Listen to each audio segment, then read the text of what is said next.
Mid day breaking లో మరో topic వెళ్దాం. జూబ్లీహిల్స్ ఉప ఎన్నిక పొలిటికల్ హీట్ పెంచేస్తోంది. అధికార ప్రతిపక్షాల మధ్య ఓ రేంజ్ లో మాటల యుద్ధం జరుగుతోంది. బైపోల్లో విజయమే లక్ష్యంగా అధికార ప్రతిపక్ష పార్టీలు అడుగులు వేస్తున్న విషయం మనం చూస్తున్నాం. ఇప్పటికే ఇరు పార్టీలు ప్రచారంలో స్పీడ్ పెంచాయి. నియోజకవర్గంలోని డివిజన్లలో బూత్ స్థాయి సమావేశాలు నిర్వహిస్తున్నాయి. తాజాగా జూబ్లీహిల్స్ లో దొంగ ఓట్లు ఉన్నాయని బీఆర్ఎస్ ఆరోపిస్తోంది. ఈ విమర్శలను కాంగ్రెస్ నేతలు తిప్పికొడుతున్నారు. ఇక ఇదే అంశం సంబంధించి పూర్తి డీటెయిల్స్ ఉంచడానికి మా కరెస్పాండెంట్ చందు లైవ్ లో అందుబాటులో ఉన్నారు. చందు, చెప్పండి, దొంగ ఓట్లకు సంబంధించి అటు మాట పెరుగుతుంది. ఒకరు కంప్లైంట్ ఇచ్చారు, దానికి సంబంధించి సమాధానం ఇచ్చే ప్రయత్నం చేస్తున్నట్టుగా తెలుస్తోంది. మరి కంప్లైంట్ లో ప్రధానంగా ఏం పొందుపరచడం జరిగింది, దాని డీటెయిల్స్ తెలియజేయండి. మాత్రం ఇక్కడే ఓటు చోరీకి పాల్పడుతున్నట్టు కూడా తీవ్ర విమర్శలు చేశారు. ఖచ్చితంగా చర్యలు తీసుకోవాలి, యాక్షన్ తీసుకోవాలని చెప్పి కూడా చెప్పిన పరిస్థితి కనిపిస్తూ ఉంది. దీనిపైన కూడా కాంగ్రెస్ పార్టీ నేతలు కూడా రియాక్ట్ అయ్యారు. అసలు ఓటు చోరీ ఇక్కడ జూబ్లీహిల్స్ నియోజకవర్గం జరగలేదు. గతంలో 2023లోనే ఈ యొక్క 43 ఓట్లు అనేది నమోదయ్యాయి. ఇది ఇప్పుడు నమోదు చేయించింది కాదు, కావాలని బీఆర్ఎస్ పార్టీ కాంగ్రెస్ పార్టీపై బురద జల్లుతోంది అంటూ కూడా మళ్ళీ ఇటు కాంగ్రెస్ సంబంధించినటువంటి మంత్రులు కావచ్చు, ముఖ్య నేతలంతా కూడా విమర్శలు చేస్తున్న పరిస్థితి కనిపిస్తూ ఉంది. మొత్తంగా చూసినట్లయితే కాంగ్రెస్ అదేవిధంగా బీఆర్ఎస్ మధ్య మొత్తం పోటాపోటీ వాతావరణం కల్పిస్తోంది. ఒకవైపు ప్రచారంలో రెండు పార్టీలు కూడా దూసుకుపోతున్న పరిస్థితి కనిపిస్తూ ఉంది. ఇప్పటికే బీఆర్ఎస్ పార్టీకి సంబంధించి ఏదైతే మాజీ మంత్రులు, ఎమ్మెల్యేలు, కార్పొరేషన్ చైర్మన్లు అంతా కూడా అంటే దాదాపు 7 డివిజన్లలో మోహరించారు. వాళ్ళంతా కూడా ఉదయం సాయంత్రం ప్రచారాన్ని హోరెత్తిస్తున్న పరిస్థితి కనిపిస్తోంది. ముఖ్యంగా డివిజన్ బూత్ స్థాయి నేతలతో మాట్లాడుతున్నారు.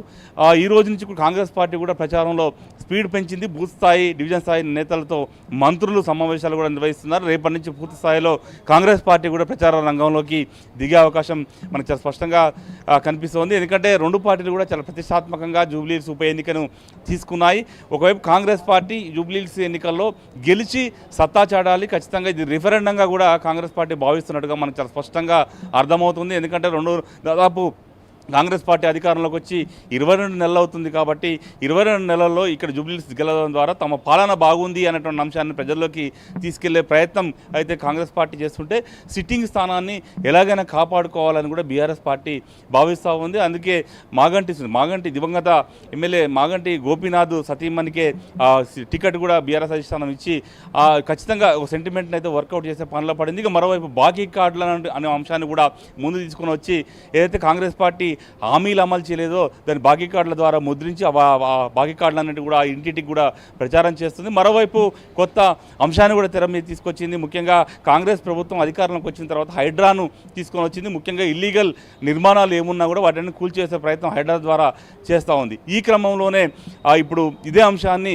బీఆర్ఎస్ పార్టీ ప్రొజెక్ట్ చేస్తున్న జూబ్లీహిల్స్ ఎన్నికల్లో ఖచ్చితంగా కాంగ్రెస్ జూబ్లీహిల్స్ ఎన్నికల్లో కనుక గెలిస్తే హైడ్రా వస్తుంది, పేదల ఇళ్లను కూల్చేస్తుంది ఖచ్చితంగా అనే అంశాన్ని ప్రజల్లోకి బలంగా తీసుకెళ్లే ప్రయత్నాన్ని కొనసాగిస్తుంది. ముఖ్యంగా అటు ఏదైతే కాంగ్రెస్ పార్టీ గెలిస్తే బుల్డోజర్ రాజ్యం వస్తున్నట్టు కూడా ఒక తీవ్రమైన విమర్శలకు కూడా పదును పెట్టి నిన్న కేటీఆర్ కూడా బీఆర్ఎస్ విస్తృత సమావేశంలో కూడా ఈ అంశాలను ప్రొజెక్ట్ చేశారు. ముఖ్యంగా 3 అంశాలు: బాకీ కార్డులు, అదేవిధంగా బుల్డోజరు, హైడ్రా, అదేవిధంగా ఈ ఓటు చోరీ, ఈ అంశాలన్నింటినీ కూడా ప్రజల్లోకి తీసుకెళ్లే ప్రయత్నం చేస్తూ ఖచ్చితంగా ఓట్లు సంపాదించాలని కూడా బీఆర్ఎస్ పార్టీ భావిస్తూ ఉంది. ముఖ్యంగా ఇంటింటికి తిరుగుతున్నటువంటి బీఆర్ఎస్ నేతలంతా కూడా ఇదే అంశాన్ని ఓటర్ల వద్దకు తీసుకెళ్లి చెబుతున్న పరిస్థితి కనిపిస్తోంది. ఇప్పటికే అటు మాజీ మంత్రులు ముఖ్యంగా చూస్తుంటే మల్లారెడ్డి కావచ్చు, జగదీష్ రెడ్డి, అదేవిధంగా తలసాని శ్రీనివాస్ యాదవ్ వీళ్ళంతా కూడా నియోజకవర్గంలో మోహరించారు, ఇంటింటికి తిరుగుతున్నారు. ముఖ్యంగా కొద్దిసేపటి క్రితమే మల్లారెడ్డి కూడా ఇంటింటి ప్రచారాన్ని నిర్వహిస్తూ చాలా వినూత్న ప్రచారానికి కూడా ఆయన దిగినటువంటి పరిస్థితి కనిపిస్తుంది. ఎమ్మెల్యేలంతా కూడా గత కొద్ది రోజులుగా నియోజకవర్గం మీద కాన్సన్ట్రేట్ చేశారు. వాళ్ళంతా కూడా నియోజకవర్గంలో మకాం వేశారు. ముఖ్యంగా వివిధ జిల్లాల నుంచి తమ నియోజకవర్గాలకు సంబంధించిన నేతలందరినీ కూడా, కొంత ముఖ్య నేతలను కూడా హైదరాబాద్కు రప్పించారు. వాళ్ళందరితో సమావేశాలు నిర్వహించి ఎవరు ఏమేమి చేయాలనే అంశాలను కూడా ఇప్పటికే దిశానిర్దేశం చేసి కూడా నియోజకవర్గం అంతా కూడా క్యాంపెయిన్ నిర్వహిస్తున్న పరిస్థితి కనిపిస్తున్న నేపథ్యంలో మరోవైపు బీజేపీ మాత్రం ఇంతవరకు అభ్యర్థిని ప్రకటించలేదు. కాబట్టి బీజేపీ శ్రేణులంతా కూడా చాలా సైలెంట్గానే ఉన్న పరిస్థితి కనిపిస్తుంది. కాంగ్రెస్ పార్టీ కూడా కొంత అభ్యర్థిని ప్రకటించి దూకుడుగా ముందుకు వెళ్తున్న పరిస్థితి అయితే ఈ జూబ్లీహిల్స్ నియోజకవర్గంలో కనిపిస్తూ ఉంది. Sandhya. Okay, thank you Chandu for the updates. నిజంగానే జూబ్లీహిల్స్ ఉప ఎన్నిక హీట్ పెంచుతున్న విషయం చూస్తున్నాము. మాటల యుద్ధాలు కూడా కొనసాగుతున్నాయి. ఒకరికొకరు తమ గెలుపు ధీమాను వ్యక్తం చేస్తున్నారు. చూద్దాం ఇంకా ఎలాంటి విమర్శలతో ముందుకెళ్తారు, ఇంకా ఏమేం జరుగుతున్నాయని తెర మీద చూడాల్సిందే.